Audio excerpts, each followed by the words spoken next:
We are the fortunate women, a new world creating. We rise together now. We rise together now.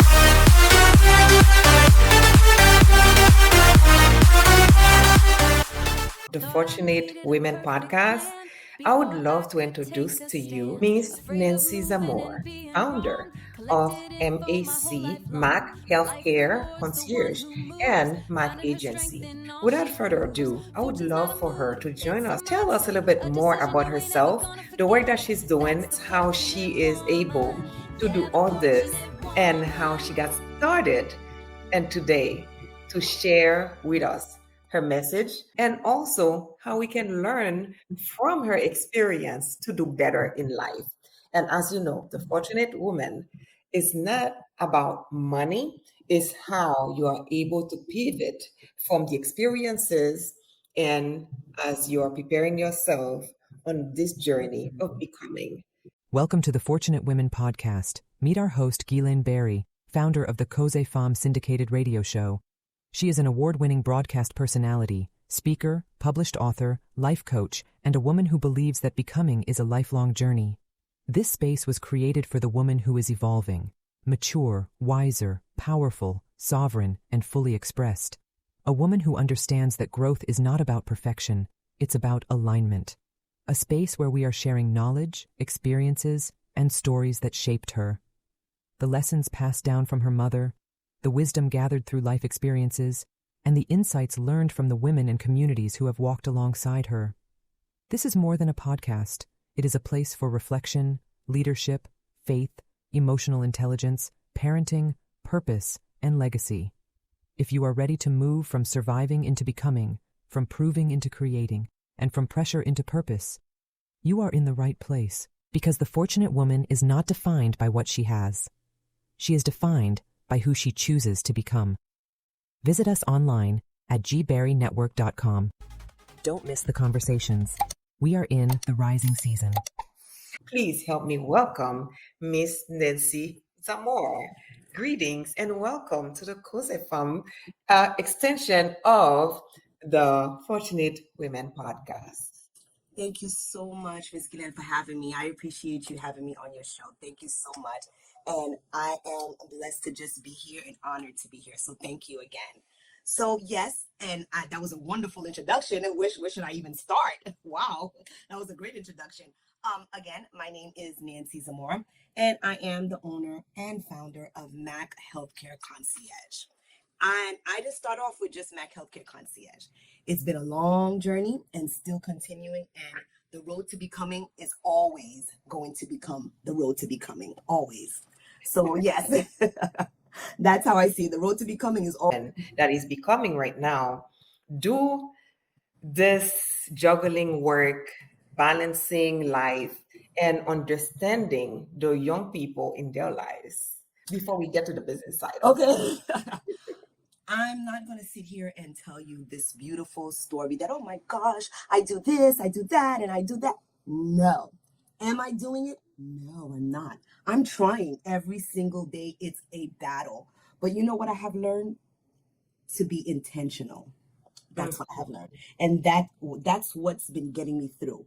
Every day I try to be intentional. So that gets me through because I can't do it. Every single day, being a mom, being a wife, it's a lot, juggling a lot of hats every single day. But if you just take a moment to just be intentional and you wake up and you say, I'm going to be intentional at this moment, at this minute, you get through and you celebrate those small little wins. I put the laundry out and I washed clothes and I folded. Yay for me. You do all this? I'm just giving you an example. No, that would be a big win for me. So the only win was I put the load in the laundry. That's it. And that's a big win. That's how I juggle. That's how I juggle, is just being intentional every day, doing everything intentionally. That's how I juggle everything. Okay. So when you first started, I don't know how long ago, and I hope you share that with us because I'm also getting to know this version of yourself because you're always so fabulous, always well put together, always seem like you got it and you are in control. So tell us more how you are able to manage work, manage yourself as a woman, and manage a family, and also be so involved in the community. So tell us more about your how you are able to juggle, to manage, and to shift your mind, your intention on focusing on different parts of your journey. First and foremost, I have to say I could only do it through the grace of God. Mhm. That's number one. I can't do anything. I wouldn't be able to be here if it wasn't through the grace of God. So that's number one. Number two, the support of family is important. And that is a big deal. That is a big thing to get through, is having that support. So I do have that support, and I thank God every day for that support. I have a husband of 27 years. Thank you. 27 years. And I have a mom that's here with me still. So that is a big support. So my mom, my husband, and just my extended relatives and family, just having that support, because having kids, 3 girls, all teenagers, a year behind, 14, 13, and 12. I need support. I need a community. I need everybody's hand.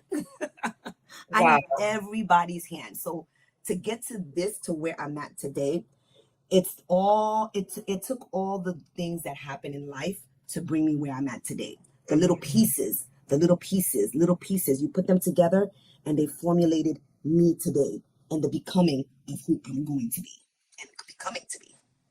And I'm glad that you are mentioning that you have your husband, you have your mother, you have a village to help you juggling through life, and also having teenagers as your daughters. And tell us a little bit about how it is good to have a village as a woman to help you. Because so many times, the way life is unfolding nowadays, we see a lot of people are trying to do things by themselves. And we see the push of not just social media, but also AI and technology.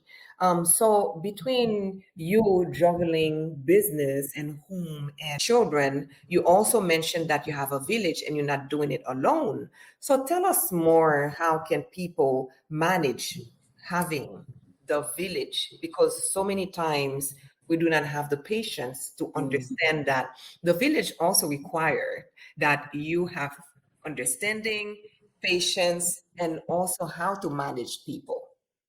It requires the right village as well. Mhm. Not just any village, it requires the right village, the right group of people to formulate that village, because you can have a village and they're bringing you down. They're not supporting you, and they're not taking you to the right journey. But having a village, the right village, the supportive village, that's first and foremost what you need, is to make sure that when you get your village together, that is the supportive village that's going to carry you to everywhere that you need to be. So formulating that village is just getting the right people around you, just creating that right group of people around you, whether it be friends, whether it be family members, whether it be your members from church, just gathering that and is together. It's so important to have a village, because some people think, yes, you're right, they can do it by themselves. You can't. It's very difficult for you to make it today in this world by yourself. You definitely need someone to make it with. Having friends, having the right people, and having your family, having your husband, your mother, and a church village as well. Uh-huh. How do you manage all those people around you and know who has to play this role and who has to play that role in your life? You have to become a leader, you have to Mhm. become a delegator, and you have to set boundaries. Wow. That's the most important thing. You become a leader, you become a delegator, and you set boundaries. If you don't have boundaries, you're not going to make it as well. Those are all the little components that you need to just start your journey to becoming. That's just the start of becoming. But Mhm. boundaries, for sure. That's how you're going to gauge, okay, this person is going to do this in my life, this person is going to do this in my life, and I have enough boundaries to say, you can't cross this because that's not your space. So you have to have a leadership role. So really, owning a business and carrying your life and structuring your life is almost the same. It's almost the same. because you have to have the right boundaries. You have to have the right people in place. You have to be able to delegate. My husband would think differently because he says when I'm at home, I'm not the boss. Yes, yes. He was like, I'm the boss. And I said, no, I'm still the boss. Yes, Because we let work the men together. wear the pants, okay? Exactly. Because we work together and I work, I'm the boss. So when I get home, he's like, nope, no more. Clock out. That's right. That's right. So we're talking about having a village as a family. Yes. And I think it's also important to have a village as a businesswoman. Yes. How do you manage the team in your business so you could grow as well? Understanding how it is important to have people around you. So tell us more, how can someone manage their team better to better serve them and better help them grow when it comes to business? The biggest thing I would say is strategically organizing yourself, strategically making sure that you're getting things done, and having a team at work is very important, and building that right team, again, same thing, boundaries, setting goals, being a leader. Those are all the important components that you have. So building either or, a team at home, building a team at work, no matter what, you're going to need to set boundaries. You're going to have to be a leader, and you're going to have to delegate. And also asking God to put the right person in your life. And the biggest word, discernment. Discernment. Discernment. Discernment. Discernment. Discernment is the umbrella. Yeah. That's the one. That's the umbrella. Everything I said just now, discernment supersedes all of them. Okay. So next question. Okay. So what life lessons have you used or that have shaped you into this woman that you are today? Honestly, I have to start by saying it's all the talking that my mom has done for 50 years in my ears. Okay. It's all the life lessons that she has put in my ears for 50 years. But I would have to say the main one that stuck with me and that keeps on repeating in every journey, every part of my life, every time I shed and I come into this new person, which we shed so many times throughout our life in our journeys. I have to say the main thing is knowing who you are. Really, truly, truly knowing who you are. Because my mom always said, if you don't know who you are, the world will know who you are for you. So that's my life lesson. That's right. That's right. That reminds me of some of the wisdom that my mom Yes, I shared know. with me when she was around. Exactly. Okay, And you know, being so an much. islander. And it comes back and it's so funny because I always argue with her. Oh, I don't want to hear this. Oh, I don't want to hear this. You know, when you're a kid, you put the speaker on. I don't want to hear. But now I cannot believe I'm bringing all those life lessons back.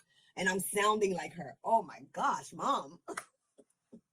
What message would you share with them right now that they can take away from Mhm. to make that decision of running their own business? First, find a mentor. That's Mm. number one.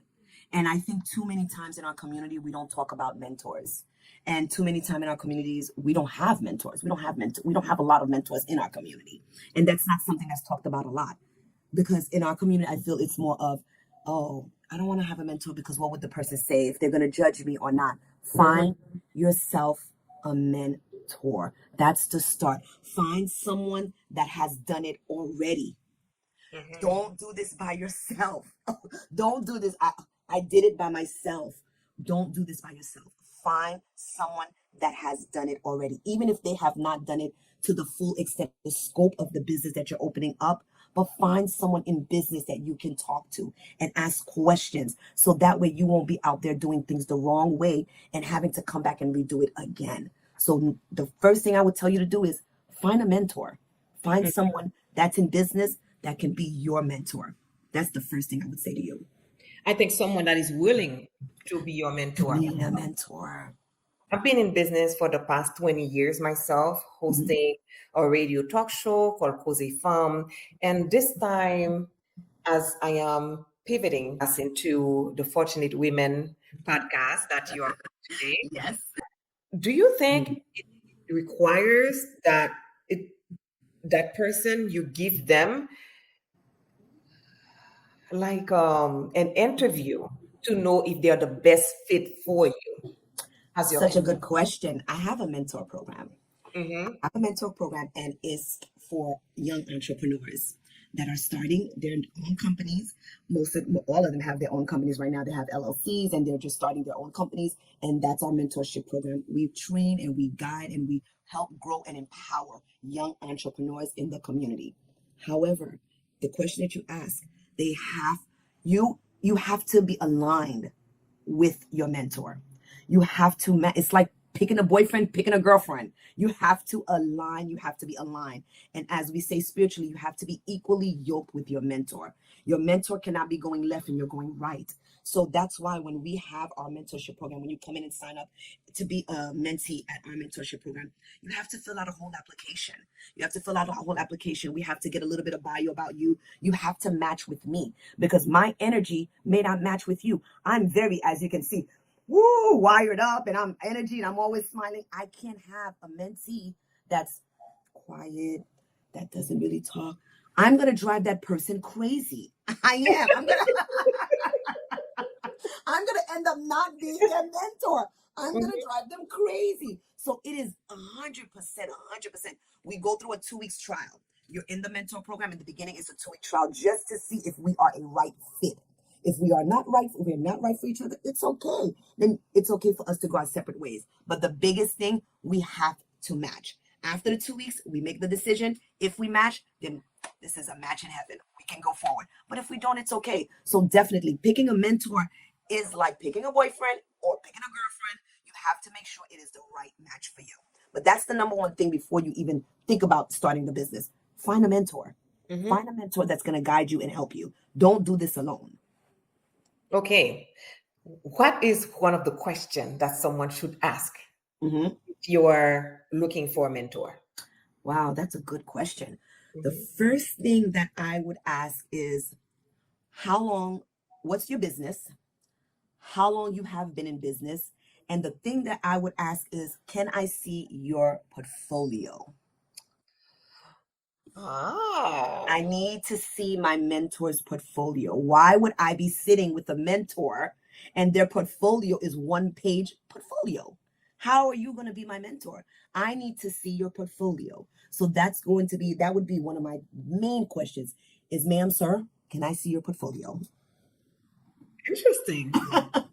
So for someone that is watching right now, we hear the word portfolio all the time. And since you brought that up, so explain to our audience, Okay. what is a portfolio and how should they go about creating one if they do not have one? Okay, so this is talking for individuals that are starting and just becoming and getting started into the business. Building your portfolio is by you adding things that you have done in the community for the community.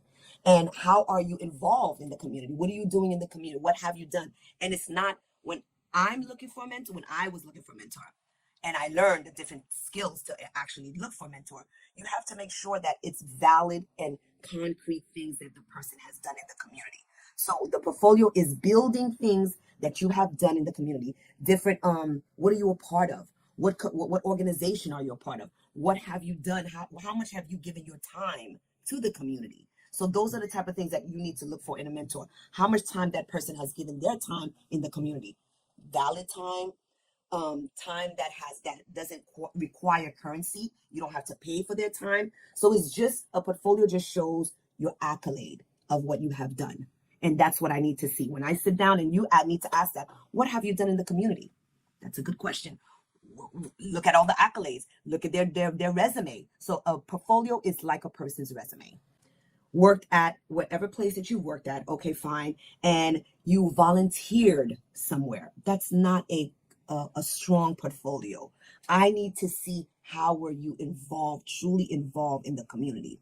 And how involved are you not only in the community, how are you involved with the work that you do that's aligned with people in the community? That's the thing. So if you're a truck driver and you're driving a truck, garbage truck driver, what are you doing in the community that aligns to that?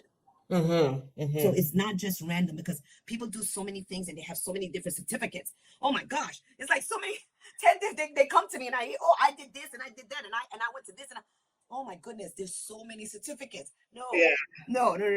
Your resume says that you want to be a nurse. So tell me what you have done that's aligned with nursing. Not that you went to go to Humane Society and you walked with dogs. That's totally different from you being a nurse. So Okay. that's what we're looking for. The different things depending on what you're applying for, Right. to know what to put and what to add, what to remove from your portfolio, because people have different experiences. Yes. Okay? Yes. Like, for Yes. example, right now I'm doing this podcast. While I've been doing the radio talk show Cozy Farm, Mhm. I wear many hats. I work for government as a community outreach advisor, community engagement specialist. I've done construction because Wow, you're a real verse. That's amazing. yes, but if you are to have me as a mentor and you are in the nursing industry, you are into taking care of people industry, Mhm. I cannot bring the hat of being a painting contractor, right? Yeah. So I understand exactly It's where you. hard. Yes. So it's not just being a mentor. You have to be aligned. Yes, yes. Yeah, you have to be However, aligned. there are some things that I did as a painting contractor Mhm. that I see that is being useful to me right now. Mhm. As an image consultant, I use the different palettes of colors to mix my colors. Exactly. As a painting contractor.